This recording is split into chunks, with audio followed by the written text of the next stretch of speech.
இறைவா உன் அன்பு நிறைவான அன்பு உறவாக உணவாக வழங்கிய அன்பு.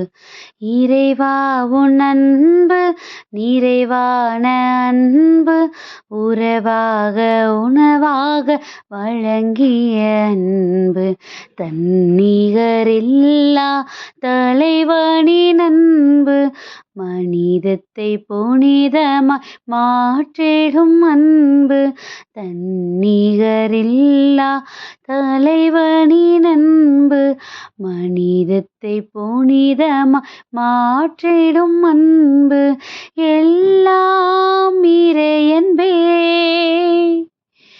ஏதிலும் நிறையன்பே வாழ்வாக வழியாக ஒளியாக வந்த தெய்வமே. என் வாழ்வாக வழியாக ஒளியாக வந்த தெய்வமே. தாய் வயிற்றில் தோன்றும் முன்னே என்னை கருவாக அறிந்த அன்பு. சிறு பிள்ளை என்னையுமே இறைவாக்குரைக்க பணித்த அன்பு. இறைவாக்குரைக்க பணித்த அன்பு. எல்லாம் இறையன்பே ஏதிலும் நிறையன்பே. எல்லாம் நிறையன்பே ஏதிலும் நிறையன்பே. ஹாய் குட்டீஸ், எல்லாரும் எப்படி இருக்கிறீங்க? நல்லா இருக்கீங்களா? ஹாப்பியாக இருக்கீங்களா? இன்றைக்கி ஒரு சூப்பரான ஒரு பாடல். எல்லாம் இறை அன்பு தான். எதில் பார்த்தாலும் நமக்கு அவருடைய அன்பு மட்டும்தான் நமக்கு தெரியணும். அதை தாண்டி நம்ம வேறு எதையுமே யோசிக்கக்கூடாது அப்படிங்கிற விஷயத்த ரொம்ப அருமையாக ஏசப்பா நமக்கு இந்த பாடல் வழியாக கொடுத்துருக்குறாங்க. எதுக்காக நம்ம ஏசப்பா இப்படி சொல்கிறத நம்ம அக்செப்ட் பண்ணிக்கிறணும் குட்டீஸ்? ஏன்னா நமக்கு ஒரு ஃபார்மேட் இருக்குல்ல. இப்போ நீங்கன்னா உங்களோட கேரக்டர் இதுதான், உங்கள் நேச்சர் இதுதான், நீங்கள் இப்படி தான் பேசுவீங்க, நீங்கள் இப்படி தான் நடந்துக்குவீங்கன்னு ஒரு ஃபார்மேட் இருக்கும் பார்த்தீங்களா?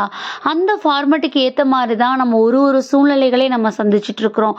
அப்போது அந்த சூழ்நிலைகளை நம்ம எப்படி டீல் பண்ணணும் அப்படிங்கிறது ஏசப்பாவுக்கு தான் தெரியும். ஏன்னா அவர் தான் நம்மளை தாய் வயிற்றில் உருவாகும் முன்னரே நம்மளை தெரிந்தெடுத்து நம்மளை எப்படி வச்சிருக்காராம். நம்மளை தெரிந்தெடுத்ததின் நோக்கம் அவருடைய வார்த்தைகளை பிறரிடத்துல எடுத்து சொல்றதுக்காக நம்மளை உருவாக்கியிருக்கிறாராம். அதை தான் இந்த பாடல்ல கொடுத்துருக்குது. ஆனா நம்ம எத்தனை பேரு நம்ம உருவாக்கினதின் நோக்கத்தை அறிஞ்சு நம்ம அதை பண்ணிட்டு இருக்கிறோம் குட்டீஸ்? ஏன்னா நம்ம தாய் வயிற்றில் உருவாகும் முன்னரே தெரிந்தெடுக்கப்பட்டோம் அப்படின்னா அந்த தெரிந்தெடுக்கதின் நோக்கம் அவருடைய இடத்திலிருந்து நமக்கு கிடைச்சிட்டு இருக்குது. ஆனா நம்ம அதை தவிர்த்து நம்மளா ஒரு விஷயத்த செட் பண்ணி இந்த உலகப்புறமா நமக்கு இது வேணும் அது வேணும், எனக்கு இது இருந்தா போதும் அது இருந்தா போதும்னு நமக்கான ஒரு லிமிட்டை நம்ம என்ன பண்ணிக்கிறோம், செட் பண்ணிக்கிறோம். அப்போ உண்மையிலேயே இன்னும் நம்ம ஏசப்பாவுக்கு பிடிச்ச மாதிரியா நான் வாழ்ந்துட்டு இருக்கிறேன், ஆனா ஏன் என் லைஃப்ல இவ்வளோ போராட்டம் நம்ம நினைச்சு கவலைப்பட்டுட்டு இருக்கிறோமா? நம்ம தெரிஞ்சுக்க வேண்டியது நம்ம அழைக்கப்பட்டதன் நோக்கத்தை நம்ம சரியா பண்ணிட்டோமா? சிம்பிளான விஷயம்தான். நம்ம எல்லாரும் மொபைல் ஃபோன் யூஸ் பண்ணுறது உண்டு, அப்படி தானே குட்டீஸ்? அந்த மொபைல் ஃபோனுக்கு ஏற்ற மாதிரி மெமரி கார்டையும் சிம் கார்டையும் போட்டு கடையிலேருந்து வாங்கிட்டு வந்துட்டோம். அப்போது அது ஒர்க் ஆகுது. திரும்ப நம்ம வீட்டுக்கு வந்த உடனே நம்ம இல்லை நான் பழைய ஃபோனில் இருக்கிற சிம் கார்டை தான் எனக்கு நல்லா இருக்கும்னு சொல்லிட்டு அதை எடுத்து போட்டு இதில் போடுறதோ இல்லை அதோட மெமரி கார்டை எடுத்து இதில் போடுறதோ அந்த மாதிரி ஏதாவது ஒன்று நம்ம போட்டோன்னா அது ஒர்க் ஆகிறதுக்கு வாய்ப்பு இருக்கா? அதுக்கு மேனுஃபேக்சர் பண்ண மாதிரியான சிம் கார்டையும் மெமரி கார்டையும் மட்டும்தான் நம்ம அதில் யூஸ் பண்ண முடியும். அப்படி அதை யூஸ் பண்ணாத வரைக்கும் அது வெறும் ஃபோன், அவ்வளோதான். அதை நம்ம எதுக்காகவும் என்ன பண்ணிட முடியாது, யூஸ் பண்ணிட முடியாது. அப்படி தானே குட்டீஸ்? அப்போது நம்ம அந்த உலகத்துக்கு ஒரு மெமரி கார்டோடையும் ஒரு சிம்மோடையும் ஏசப்பா இன்செர்ட் பண்ணி தான் அனுப்பியிருக்காங்க. நம்ம அதை பயன்படுத்தாமல் நம்ம அந்த உலகத்துக்கு ஏற்ற மாதிரியாக ஒரு சிம் கார்டையும் மெமரி கார்டையும் யூஸ் பண்ணிக்கிட்டு எனக்கு இந்த ஃபோன் ஒர்க் ஆகலைன்னா அது கடைசி வரைக்குமே ஒர்க் ஆகவே ஆகாது குட்டீஸ். ஸோ நம்மளை மேனுஃபேக்சர் பண்ணவர் எந்த விதத்தில் நம்மளை பண்ணியிருக்காப்போ அந்த விஷயத்த மட்டும்தான் நம்ம எடுத்து அதன்படி நம்மளை என்ன பண்ணிக்கிடணும், நம்ம யூஸ் பண்ணிக்கிடணும். அப்படி யூஸ் பண்ணும்போது மட்டும்தான் அது உபயோகமுள்ள பொருளாக இருக்கும். இல்லை அது எவ்வளோ காஸ்ட்லியான பொருள்னு நம்ம நினச்சிட்டு இருந்தாலும் கூட அதுக்கு ஏற்ற விஷயத்த நம்ம அதில் போடலை அப்படின்னா, அதுக்கு ஏற்ற விதத்தில் நம்ம அதை யூஸ் பண்ணலை அப்படின்னா அது வெறும் பொருளாக மட்டும்தான் குட்டீஸ் இருக்கும். ஸோ நம்ம லைஃப்பை யோசிச்சு பார்ப்போம். நம்ம லைஃப்பை வெறும் பொருளாக வச்சுருக்குறோமா, இல்லை அவர் எப்படி மேனுஃபேக்சர் பண்ணி அனுப்புனாரோ அதன்படி நம்ம நடந்துட்டுருக்குறோமா அப்படிங்கிறத யோசிச்சு பார்ப்போம். ஏன்னா மத்தேயு 5:8 படியாம், இருதயத்தில் சுத்தமுள்ளவர்கள் பாக்கியவான்கள், அவர்கள் தேவனை தரிசிப்பார்கள்ங்கிற வசனம் கொடுக்கப்பட்டிருக்குது. நம்ம ப்ராப்பராக அவர் கொடுத்த அந்த சிம் கார்டு, மெமரி கார்டு படி போயிட்டே இருந்தோம்னா நம்ம கண்டிப்பாக ஒரு கட்டத்தில் அவரை முகமுகமாக தரிசிக்கிற ஆசீர்வாதத்தையும் அதற்கான சூழ்நிலையும் பிளெஸ்ஸிங்ஸையும் ஏசப்பா நமக்கு உருவாக்கி வச்சுருப்பாங்க. இல்லை நம்மளோட இருதயத்தில் இந்த உலகத்திற்கு ஏற்ற மாதிரியான அழுக்குகளை நம்ம சேர்த்து வச்சுட்டு இருந்தோம் அப்படின்னா ஒரு காலமும் அவரை நம்ம பார்க்கறதுக்கான சூழ்நிலையிலோ அதற்கான ஆசீர்வாதங்களோ நம்ம லைஃப்பில் இருக்காது.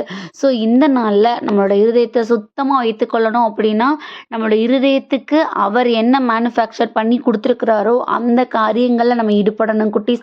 அவருக்கு பயப்படுறதா இருக்கட்டும், அவர் வார்த்தைகளுக்கு கீழ்ப்படிதலாக இருக்கட்டும், அவரோட வார்த்தைகளை மற்றவங்களிடத்துல எடுத்து கொண்டு போய் சேர்க்கறதா இருக்கட்டும், அன்பாக இருக்கட்டும், ஹெல்ப் பண்ணுறதா இருக்கட்டும், ஒற்றுமையாக இருக்கட்டும், இது எல்லாமே அவர் செட் பண்ண வச்ச மாதிரி நம்மளோட லைஃப்பில் இருக்கணும்.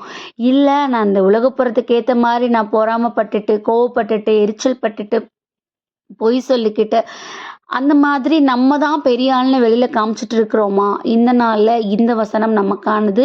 இதன்படி நம்மளை சரி பண்ணிக்கிறதுக்கான நேரமும் கூட இதுதான். ஸோ நம்ம அவரை ஃபாலோ பண்ணிட்டு இருக்கிற பிள்ளைங்க, அவர் பின்னாடி நம்ம போகணும், நமக்கு முன் வழி நடத்தி அவர் போகணும்னு ஆசைப்படுற பிள்ளைங்கன்னா கண்டிப்பாக இந்த நாளில் இந்த விஷயத்த நமக்குரியதாக எடுத்துக்குவோம். நம்ம லைஃப் எப்பயுமே நிறைவாக இருக்கும். ஸோ அதுக்காக ஏசப்பாட்ட கொடுத்து ப்ரேயர் பண்ணுவோமா. ஏசப்பா, உம்முடைய அன்பு நிறைவான அன்பு, நீங்கள் காட்டுகிற வழிகாட்டுதல் நிறைவானது டாடி.